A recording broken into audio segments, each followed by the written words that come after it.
Americans held hostage behind enemy lines. Day 67. 70 days since Joe promised that he would not abandon Americans, 67 days since he did abandon our fellow citizens. They are still not home. Our friends, family, thousands of green card holders, our allies, family members, none of them are safe. None of them are secure. Many reports of people being beaten and murdered back at home, our southern border. That's never been worse. Also preventable. Our economy is in shambles. You look at energy prices, they are now through the roof. Now we are begging Russia and OPEC for more oil. Our reliance on foreign oil is back. Our supply chain, predictably, preventable in a state of chaos. Russia and China, they are emboldened like never before, and they are on the move.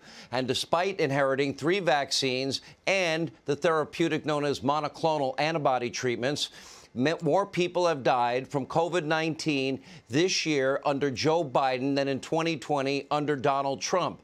And remember, I'm going to get this under control, and you can go celebrate the 4th of July, and maybe now you won't be able to celebrate Christmas. Now, with a new, more lethal Delta variant on the way, I don't know, we'll call it the Brandon variant, it could get even worse. These variants get worse and worse. More on this in a moment. But clearly tonight, because Joe Biden, the sad truth is that the United States of America, the country we all love, is now, and I wish I never had to report this, it is a precipitous, it is a dangerous state of decline. We do have good news. We can solve this. We can fix this. We can save the American people, for example, that Joe Biden abandoned in Afghanistan. We can permanently reinstate Donald Trump's stay in Mexico policy, other Trump border policies like resuming construction of the southern border wall, and we can go back to energy independence, finish the Keystone Pipeline. We can drill for oil, gas in Texas, Oklahoma, Alaska, North Dakota, instead of begging OPEC and getting energy from Russia. The bad news is, sadly, none of this is going to happen with Joe Biden and the radical New Green Deal socialists in power. I don't know, maybe we could just call him President Carter II or President Brandon, if you like. He caused each and every one of these crises. They were all preventable. And with each passing day, his administration's policies and proposals are only making everything worse. And sadly, it's not even clear that Biden even really knows what's going on. And today, during what was another typical rambling, bizarre speech, this one in Scranton, Pennsylvania, well, once again, Biden, the cognitive mess that he is, his cognitive decline more obvious than ever. You decide. Scranton is where I played shortstop at the Green Range Little League in the first year. It was put up. My dad helped build the field down there and spent a lot of time at Simmy's buying penny candy and Hank's Hoagies on Woodlawn Street, watching movies of the Roosie. I was the only kid in my era that I was able to walk across the Lackey on that pipe that was just above the thing. And my dad had moved from Wilmington, Delaware to Scranton when he was a junior in high school. He was called St. Thomas, not the prep, but it was called St. Thomas in those days. And that's St. Paul, so, you know, my nickname was Blackbird. I wasn't very big, but you could beat me, but I'd hurt you. God save this country. Did you understand that? Joey was supposed to be selling his Build Back Better New Green Deal socialist spending bill. Clearly, he got a little sidetracked as usual. And since Joe is not able to articulate the details of this massive spending bill, we will for him. Build Back New Green Deal Socialism Better will wreck the economy for decades to come. It has nothing to do with real infrastructure like roads and bridges and tunnels. Instead, it will raise taxes on everyone in spite of what they're telling you, especially people making under $50,000 a year. They are already being disproportionately impacted by Biden's horrific energy and economic policies. This Build Back Better New Green Deal socialism would allow the IRS to spy on your bank account. It'll add trillions to our debt and deficit as they continue to lie to us and tell us it won't cost us a penny. It will wreck and destroy our oil and gas and energy industries. It will waste billions and billions of dollars on new Green Deal socialist projects, probably worse than Solyndra. It will fund their cradle-to-grave, womb-to-the-tomb socialist entitlement for people to choose not to work. That's not going to work out well. If passed, this new Green Deal Build Back Better madness will cause inflation to continue to skyrocket at a time when inflation is already out of control, near a 30-year high. I mean, that's where we are today. Median income households are now spending, on average, an extra $175 a month on just food and fuel and housing.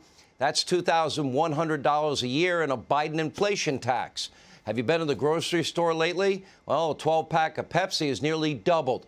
The cost of Pringles, you like potato chips? They're up. You like milk for your kids? That's up. The cost of chicken, beef is up. Procter & Gamble announcing even more price increases for a whole range of products, from toothpaste to laundry detergent, paper towels, diapers, toilet paper, if you can find it. The prices are going up, and P&G expects to spend an extra $2.1 billion on transportation so they can even get their products to market. And as we predicted, those costs, all of them, every penny, will be passed on to you, the American people, you, the consumer. That is, if you can even find what you need in stock. There are empty shelves now all across the country.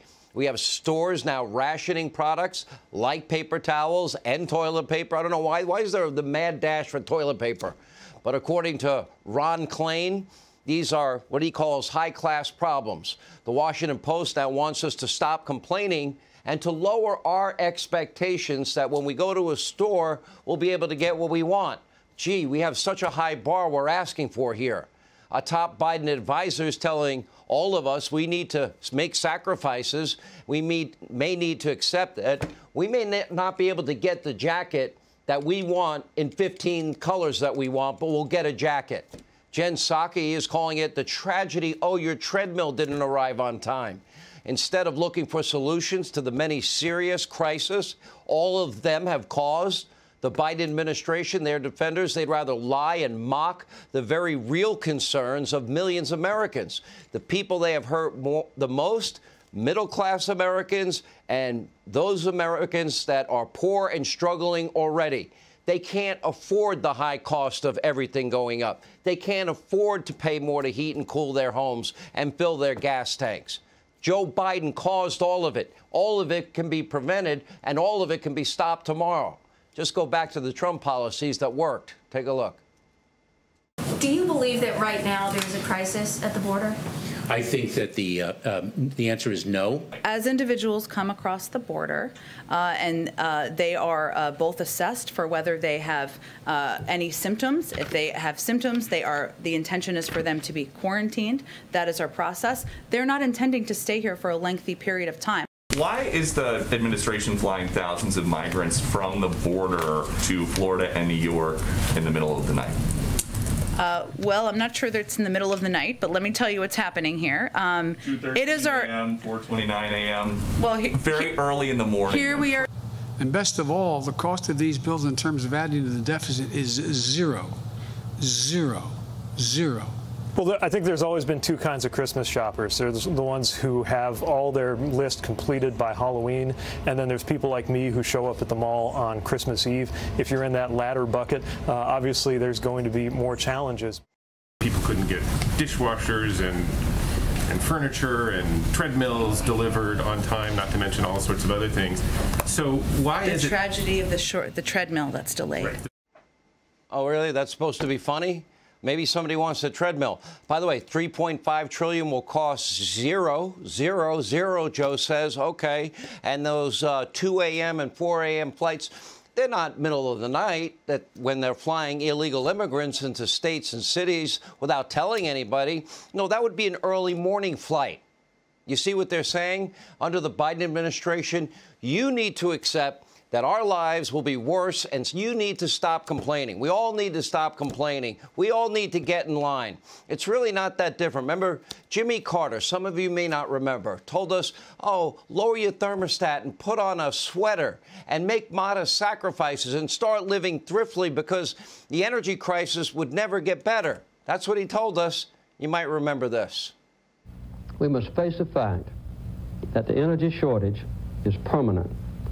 There is no way we can solve it quickly, but if we all cooperate and make modest sacrifices, if we learn to live thriftily and remember the importance of helping our neighbors, then we can find ways to adjust and to make our society more efficient and our own lives more enjoyable and productive.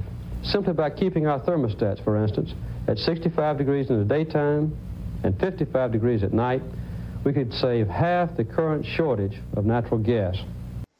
Yeah, the tragedy of the treadmill. And you should shop for your Christmas presents in October if you have any hope of your kids being happy with Santa this year. The more things change, the more they stay the same. Now a labor shortage is driving many of our supply chain woes, and that's only going to get worse. Why? Joe's vaccine mandate. We've talked about this. This is no longer a discussion about to vax or not to vax. We have discussed that over and over again. You know my position. Take it seriously. Learn, study, ask serious questions. Look at your own health condition, your unique medical history. Talk to your doctors. I believe in the science. I believe in the science of vaccination. I'm not your doctor. I'm not telling anybody what to do. I've encouraged you all to take it seriously. I've seen the worst of it. I've encouraged all my viewers, consult with your doctor and then choose the best course of action. But I also believe in freedom and liberty. I also believe in medical privacy, and I also believe in patient-client, doctor-patient confidentiality. I've encouraged all of you to get informed so you can ask great questions of your doctors about, oh, what if you have a breakthrough case or you didn't get the vaccine and you got a positive COVID test? What do you do next? First question I would ask my doctor is, what do you know about monoclonal antibodies? Okay, he might tell you about Regeneron and the infusion and how critical it is to get it as early as possible. But I'm not a medical professional. I'm not going to give you medical advice, nor should any of these people with their one-size-fits-all medicine either. At this point, pretty much everyone in this country has made up their minds about the vaccine. I don't think many minds are going to be changed at this point. The debate for many people is over. Millions of Americans, they're now actually willing and ready to give up their jobs, their salaries, their pensions, their careers, because they don't agree with the mandate. It's happening already. The Chicago police, their police force could be down 1,000 officers, and we know about the violence in Chicago. We may lose thousands, if not tens of thousands, of military personnel. They may quit or face hefty fines that they're not going to be able to pay. Teachers are not going to get it, and we're going to have a shortage of teachers and cops and military and firefighters and first responders and all those nurses and healthcare workers that went into work in the middle of the worst of COVID and risked their lives to save other people's lives, many that got COVID themselves. They dove on one COVID grenade, a minute after another. They worked in a COVID petri dish. Now we're going to fire them? Longer response times for 9/11, that would be a result. Rising crime, that would be a result.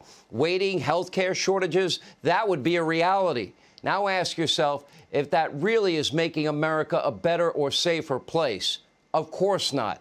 Instead of vilifying half of America and making the labor shortage worse, the Biden administration maybe should be focused on educating the country.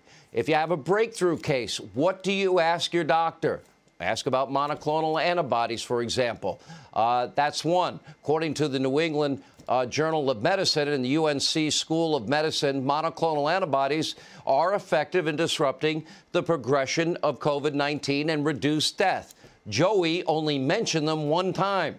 Maybe you should talk about it more. Then he rationed it because Governor DeSantis set up these monoclonal antibody centers all throughout the state of Florida once the Delta variant started showing all these breakthrough cases. The Biden administration almost never mentions this treatment. How about an option? If people are that against the vaccination, why not test them every day? And employees accommodate them and respect the fact that they might have a different point of view. They would rather demonize Americans over this. For Democrats, everything's political. One size fits all. All of us will pay a price, and this will impact our economy. Look at this Fox News poll. Nearly 60% of Americans disapprove of Joe Biden's handling of the economy already. They disapprove of his policies on immigration and border security and foreign policy and taxes. Hey, Sean Hannity here. Hey, click here to subscribe to Fox News YouTube page and catch our hottest interviews and most compelling analysis. You will not get it anywhere else.